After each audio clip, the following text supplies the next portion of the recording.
PDIP sindir Jokowi. PSI bukan milik keluarga? Kaesang kan ketumnya.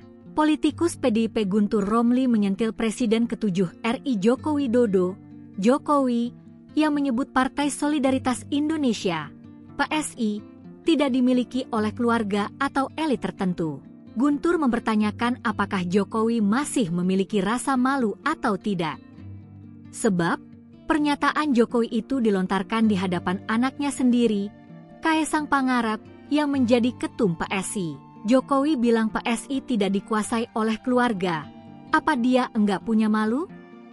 Menyampaikan hal itu di depan anaknya yang jadi ketum PSI, ujar Guntur kepada Kompas.com, Senin, 21 Juli 2025. Dan Ketua Dewan PSI, Jeffrey Giovanni, menegaskan PSI itu harus ada darah Jokowi atau keluarganya, sambung dia.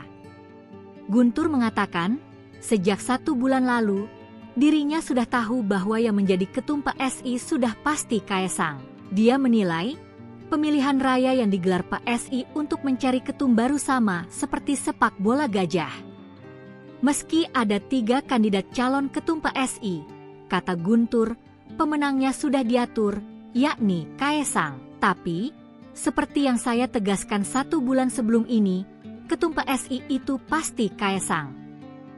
Pemilihan ketum PSI seperti sepak bola gajah, semua sudah diatur, termasuk siapa yang menang dan sudah ditentukan siapa pemenangnya sebelum kompetisi dimulai, imbuh Guntur. Sebelumnya, Jokowi menyebut PSI tidak dimiliki oleh elit maupun keluarga tertentu. Hal ini lantaran PSI adalah partai super TBK yang menurutnya saham partai ini dimiliki oleh seluruh kader. Tidak ada kepemilikan elit, tidak ada kepemilikan keluarga apalagi, semua memiliki saham yang sama, kata Jokowi di Kongres PSI di Solo, Jawa Tengah, Sabtu, 19 Juli 2025. Oleh karena itu, Jokowi mengatakan seluruh kader harus ikut membesarkan PSI.